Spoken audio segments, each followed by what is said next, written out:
இந்த நான் வந்து இந்த 8th 9th படிக்கும்போது பார்த்தீங்க அப்படின்னு சொன்னால், அப்போ இருந்ததுலே ரொம்ப ஃபேமஸான ஒரு க்ரீம், முகத்தில் போடுற ஒரு க்ரீம் என்ன அப்படின்னா ஃபேர் அண்ட் லவ்லி.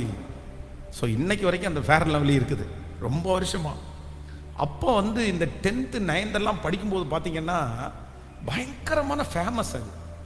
எல்லாரும் பார்த்தீங்க அப்படின்னு சொன்னால் கிராமமாக இருந்தால் கூட கொஞ்சம் வசதி உள்ளவங்க, கொஞ்சம் பணக்காரங்க அந்த அந்த ஃபேர் அண்ட் லவ்லி க்ரீம் வாங்கி வச்சுருவாங்க. ரொம்பலாம் அப்படியே அழுத்தி பிதிக்கெல்லாம் எடுத்துட மாட்டாங்க. கொஞ்சம் லைட்டாக ஒரு சின்ன ஒரு நூல் மாதிரி எடுத்து அப்படியே பொட்டு பொட்டு பொட்டாக வச்சு, என்னமோ தெரில, அந்த ஃபேர் அண்ட் லவ்லி போட்ட உடனே அவங்க கலர் ஆகிற மாதிரி அவங்களுக்கு ஒரு ஃபீல், அவங்களுக்கு ஒரு நல்லா இருக்கிறது மாதிரி ஒரு ஃபீல் வரும். அப்போ வந்து நான் அப்படி யோசிக்கிறேன், ஒரு ஒரு பணக்கார வீடு, ஒரு கோடீஸ்வரரான வீடு. ஸோ அந்த வீட்டில் ஒரு நாள் வந்து அந்த வீட்டினுடைய கிளீனிங்காக அவங்களுடைய அந்த பழைய பொருட்களை எல்லாம் அவங்க எடுத்து போட்டு அந்த வீடை வந்து பெயிண்ட் பண்ணி சுத்தம் பண்ணுறாங்க. அப்போ வந்து இந்த பழைய பொருட்களை எல்லாம் அவங்க வந்து வெளியே தூக்கி போட்டு அதை யாராவது வேணால் எடுத்துகிட்டு போகலாம். அப்போ வந்து நான் ரொம்ப வறுமையில் இருக்கிறேன். அப்போ வந்து ஒரு சாக்கு பை போட்டுட்டு ஒவ்வொரு வீட்டுக்கு பின்னாடி போய் இந்த பழைய பிளாஸ்டிக் பொருட்களை பொறுக்கிறது வழக்கம். அப்போ அந்த மாதிரி ஏதாவது ஒன்று இந்த பிளாஸ்டிக் பொருட்கள், கண்ணாடி பொருட்கள் வந்து உடஞ்சதெல்லாம் நிறைய கிடச்சிச்சின்னா என்னமோ ஒரு புதையலை கண்டுபிடிச்சது மாதிரி ஒரு சந்தோஷம் இருக்கும். சரி, இன்னைக்கு ஒரு 2 ரூபா கிடச்சிரும், 3 ரூபா கிடச்சிரும் அப்படின்னு ஒரு சந்தோஷம். அப்போ இந்த வீடு பெயிண்ட் பண்ணுறதுனால பார்த்தீங்க அப்படின்னு சொன்னால், அந்த பெயிண்ட் பண்ணுற வீட்டுக்கு பின்னாடி பார்த்தீங்கன்னா நிறைய பொருட்களை அவங்க போட்டிருந்தாங்க. அப்போ அவங்கள பார்த்து கேட்டேன், இந்த மாதிரி இந்த பொருளெல்லாம் எடுத்துக்கலாமான்னு கேட்ட உடனே தாராளமாக எடுத்துக்குங்க அப்படின்னு சொன்னாங்க. சொல்லி அது மறக்கவே முடியாத ஒரு அனுபவம். அந்த பொருளை ஒன்றொன்னா தூக்கி சாக்கில் போடும்போது ஒரு ஃபேர் அண்ட் லவ்லி ஒன்று கிடச்சிச்சு.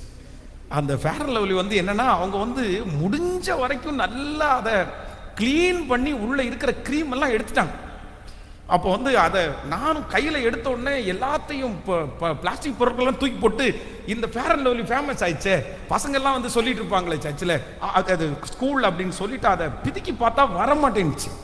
அப்போ வந்து மறக்கவே முடியாது, எல்லா பிளாஸ்டிக்கையும் தூக்கி சாக்கு பைக்குள்ளே போட்டுட்டு இந்த ஒரே ஒரு க்ரீம் அந்த அந்த அந்த கவரை மட்டும் எடுத்து பாக்கெட்டில் வச்சுட்டேன்.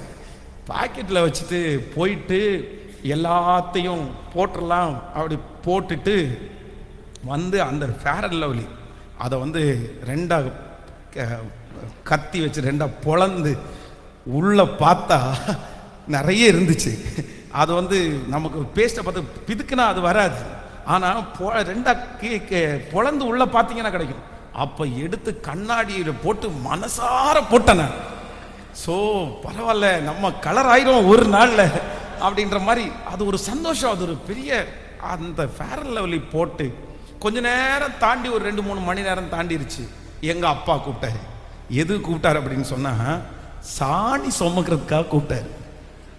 எப்போவுமே எங்கள் வீட்டில் இருந்து இந்த சாணியை சுமந்து கொண்டு போய் வாழைத்தோப்பில் கொட்டுறது வழக்கம்.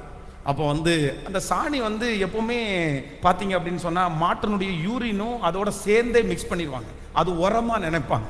அப்போ அது வந்து தண்ணி மாதிரி ஒழுகும். அப்போது அன்னைக்கு ஃபேர் அண்ட் லவ்லி போட்டால் அன்னைக்கே தானியை தூக்கி தலையில் வச்சு போட்ட கொஞ்ச நேரத்துக்குள்ளேயே சாணி அப்படியே முகத்திலேருந்து வழியுது, முழுக்க சரீரம் முழுவதும். அப்போ நான் இன்னைக்கு அதை நான் நினைக்கிறேன், எங்கள் அப்பாவால் அப்படி வாங்கி கொடுக்கணும்னு நான் நினைக்கல. என்னை அலங்கரிக்கிறதுக்கோ என்ன அழகு பார்க்கறதுக்கோ என் தகப்பனாராலையும் தாயாராலையும் வசதி இல்லை, முடியாது. நான் படித்த படிப்பிற்கு முடியாது, நான் படித்த படிப்பிற்கு யாரும் என்னை அலங்கரிக்கவும் முடியாது, நான் வளர்ந்த வளர்ப்பிற்கு யாருமே என்னை அலங்கரிக்க முடியாது. அசுத்தம், அசிங்கம், அழகற்ற வாழ்க்கை, நாற்றமான வாழ்க்கை. ஆனால் நான் இன்றைக்கு நம்புகிறேன், அவரை பிடிச்ச ஒரே ஒரு காரணத்திற்காக, அவரை நம்பின ஒரே ஒரு காரணத்திற்காக அவர் அலங்கரிக்கிறவராகவே இருந்தார். அவர் என்னை அலங்கரித்திருக்கிறார், அந்த தேவனைத்தான் நான் பிரசங்கம் பண்றேன்.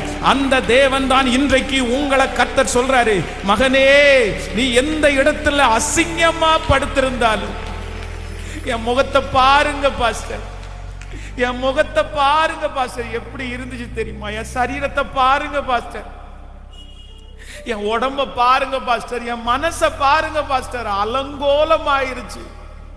அலங்கோலம் ஆயிருச்சு. நான் எப்படி இருந்தேன் தெரியுமா? நான் எப்படி இருந்தேன் தெரியுமா? யோபுவை போல யாரோ ஒருத்தர் இந்த இடத்துல கதறி கொண்டிருக்கலாம். இந்த சத்தம் எனக்காக தான் பாஸ்டர் பேசப்படுது. என் பிள்ளைய இந்த நிலைமையில பார்க்கிறதுக்கு எனக்கு வருத்தமா இருக்குது. என் மகனை இந்த நிலைமையில பார்க்கிறதுக்கு எனக்கு வருத்தமா இருக்குது.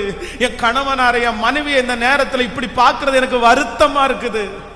சின்ன வயசுல எப்படி இருந்தா தெரியுமா? சின்ன வயசுல எப்படி இருந்தாங்க தெரியுமா? 5 வருஷத்துக்கு முன்னாடி எப்படி இருந்தாங்க தெரியுமா?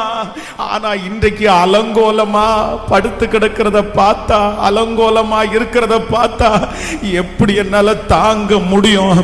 ஆனா ஆண்டவர் மட்டும் இன்றைக்கு இந்த 4வது நாள் உங்க பக்கத்துல வந்துட்டு கர்த்தர் வாக்கு கொடுக்கிறார். எவரையும் மேன்மைப்படுத்தவும் பலப்படுத்தவும் அவருடைய கரத்தினால் ஆகும். இதோ சீக்கிரமாய் சீக்கிரமாய் ஆண்டவர் வாக்கு கொடுக்கிறார். நான் உன்னை அலங்கரிப்பேன், நான் உன்னை அலங்கரிப்பேன். எந்த அலங்காரம் உனக்குள்ளே இல்லைன்னு உன்னை ரிஜெக்ட் பண்ணாங்களோ, எந்த அலங்காரம் உனக்குள்ளே இல்லைன்னு தூக்கி வீசினாங்களோ, அதே சொந்தத்துக்கு முன்னாடி, அதே ஜனத்துக்கு முன்னாடி அந்த ஆசீர்வாதத்தை உங்களுக்கு தந்து, அந்த அலங்காரத்தை உங்களுக்கு தந்து அவங்களுக்கு முன்னாடி சாட்சியாய் நிறுத்துவேன் என்று கர்த்தர் வாக்கு கொடுக்கிறார். நம்புறவங்க கரங்களை தட்டி கொண்டே நன்றி நன்றி, இது நடக்க போகிறதற்காக நன்றி. இதோ நிறைய வாலிப தம்பிகளுக்கு கர்த்தர் ஒரு வழியை திறக்கிறார், கர்த்தர் ஒரு எதிர்காலத்தை திறக்கிறாரு. இது தீர்க்க தரிசனமான வார்த்தை. இயேசுவேன்னு கூப்பிட்டு ஜெபம் பண்ணி சத்தத்தை உயர்த்தி, எனக்கு இந்த அலங்காரம் தேவை, நீர் என்ன அலங்கரிக்கணும், நீர் என்ன அலங்கரிக்கணும், நீர் என் பிள்ளைகளை அலங்கரிக்கணும். ஹல்லேலூயா, ஆமென்.